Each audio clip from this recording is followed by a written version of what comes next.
What's going on, guys? This is Miyasin. So welcome to my Superheavy Samurai deck profile. I do believe that this deck is still playable even, without the Link 1 monster. It's not the end of the world. It's just that you can't really play that well consistently with only one card through hand traps, because you used to be able to play through a Nibiru and everything, but now it's kind of difficult. Like, you can still do it with 2 cards, but not with 1 card. But you can still play a lot of hand traps in your deck. You can also play some uninteresting other tech cards that I will be covering very, very soon. And this deck still has a really good grind game, so definitely a lot of really positive things to say about it. If you were playing that deck last format and you don't really like playing any other deck, this is still definitely a really good option for you to consider. I do believe it's just a matter of time before it starts stopping events again. But yeah, today I will be reviewing this deck, really in detail, and explain every single decision that I'm making in this deck profile. But before this video starts, you already know the drill. Friendly reminder to smash the like and subscribe button. Thank you guys so much, and now let's get right into it. Alright, so first things first, I am playing 12 hand traps, so 3 Nibiru, because it's pretty good against Kashtira right now. I used to believe that they would only be ending on a Rise Art Pass, but apparently they're not doing that. They're actually fully committing with Shangri-La and everything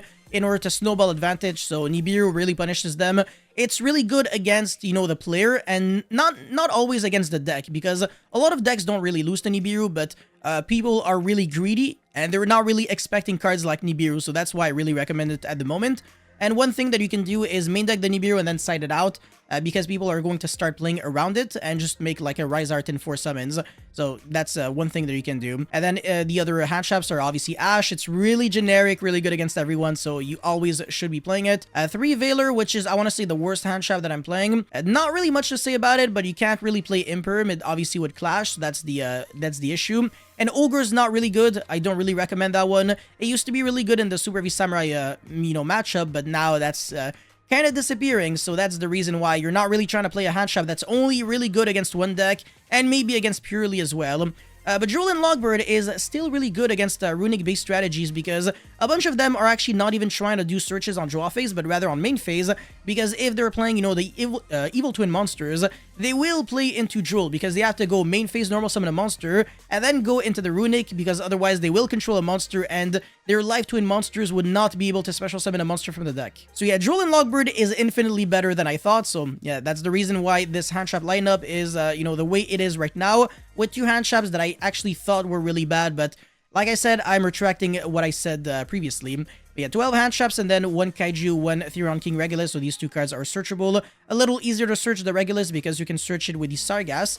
And if you want to, you can play multiple. Same thing with the Kaiju, by the way. You can side out the Nibirus in favor for more Kaiju monsters going second. That always works. And then for the 1-card starters, we still have 3 Wagon, 3 Wakoshi, and then 3 Bike. Soul Piercer is unfortunately no longer a 1-card starter, but it's still really worth playing, because it's still really insane with, Soul Peacemaker. You can definitely do a lot of cool things. Even if your Soul Peacemaker gets ashed, you're still getting the search off of Soul Piercer, and that would still be, at the very least, a Baron de Fleur and full skills. So yeah, really nothing has changed with these lineup of monsters, or rather that lineup, and then 2 Big Banky again, the exact same as before. 1 skills, which if you want to, you can play 2, but I do play some recursion cards, in order to recycle back my resources, so 1 should be enough. 1 Soul Gaia booster, again, you can technically play 2 if you want to. 1 Spy, I think 1 should be enough. This card could allow you to steal your opponent's copies of triple tactic talents, so even if you're not playing a specific spell or trap in your deck, you can steal your opponent's cards. That's really cool, but more often than not, all it really does is just special summon itself for free, and that's really nice, because the other Superheavy Samurai monsters, they can special summon themselves usually, but only if you control a monster already. And now I'm really talking about Soul Gaia Booster and Soul Claw, and also the Devil Horns or something, I forgot, but yeah, they're pretty much all the same. Anyways, the General Coral, which is the 500 defense monster that you can search with a Gearbox, so that's the reason why this is here, and it's also a high scale. If you have a Superheavy Samurai or card in your other pendulum, no, actually, if you have a spell or trap card in your grave, then it becomes 4, but that's never going to be the case, because there is pretty much no way in hell we can get a spell or trap card in our graveyard, and, that would stay in the graveyard. Because for the Machina package, this is not an issue whatsoever, because the Machina Overdrive has a really neat graveyard effect where you can banish it and then recycle back 3 of your machines that are in your grave or banished, shuffle them into the deck, and then draw 1 card. So this is really practical with the Citadel package, but also getting back your cards so that you never run out of gas. And even if you get a hand trap to death, at least you can set the Overdrive, and then on your opponent's turn you have a Regeki, because Machina Citadel is insane, and all of your monsters are Earth machines, so every single time they die, you always get back the Citadel, you always get back a Regeki. It's completely absurd, and that's actually something that I lost to in the top 32 of YCS Philadelphia. So shoutouts to Rice for playing this package and proving to me that it's actually much better than people think. But yeah, I do believe that playing Superheavy Samurai really pure without anything else that makes it more special is a little lackluster, so you really have to add a little bit more oomph by playing, you know, maybe some form of splashable engine or package that would, you know, increase the aggressiveness of this deck, because if you're really only playing it with, you know, the exact same configuration as before, like 18 hand traps and then less 1-card starters, then you're gonna start breaking a lot.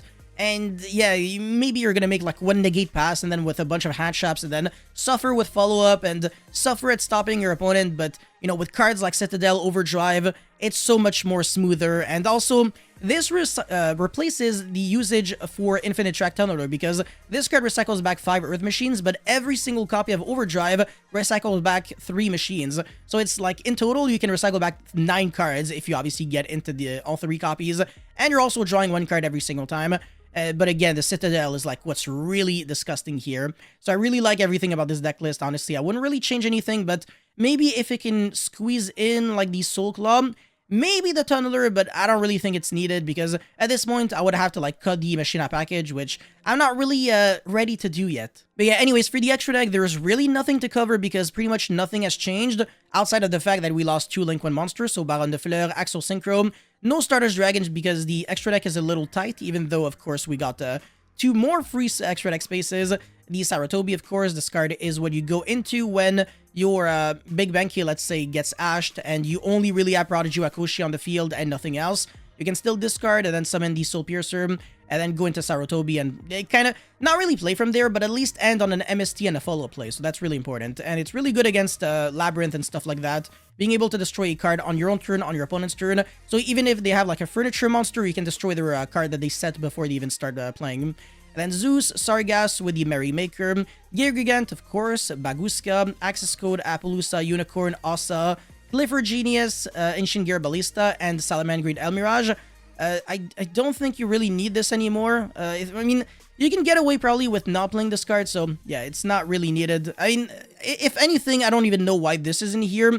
I think I've managed to like figure out some combos where you had to go into Elmirage, but it's not really important because yeah, I think you can like not play this card and maybe play something else. Like if you want to play this card or something, or Stardust Dragon if you really want to, if you're really scared of Nibiru, it's really up to you. But the 15th card in your extra deck is it's really like I said, it's your call. But yeah, for the side deck, we obviously have the Bestial Monster, so Magnemite, Druid Worm, etc. Infinite Track Tunneler with the Soul Claw, Soul Gaia Booster if you want more. Archphoenix Centric is like a given. With Mythical Beast Garuda, it pretty much does the same thing but worse because it doesn't have the on-field effect, so you can't out Vanity's Fiend with that one. So yeah, Eccentric should be a 3 of in your side deck, 100%. And more Kaijus, of course, like I said. Masaruo, if you want to, again, in the main deck, or rather extra deck. Well, I mean, main deck of extra deck, it's you get the point. Ghost Mourner with the other hand traps that I'm not really fond of. Again, Ogre, etc. The dog shit hand traps. You can technically get away with main decking Bestials, but meh. Same thing with like Ghost Bell. In this deck, I mean, it makes sense because it's pretty good against Labyrinth, but whatever. And then Tornado Dragon, which makes no sense, and yeah, that card.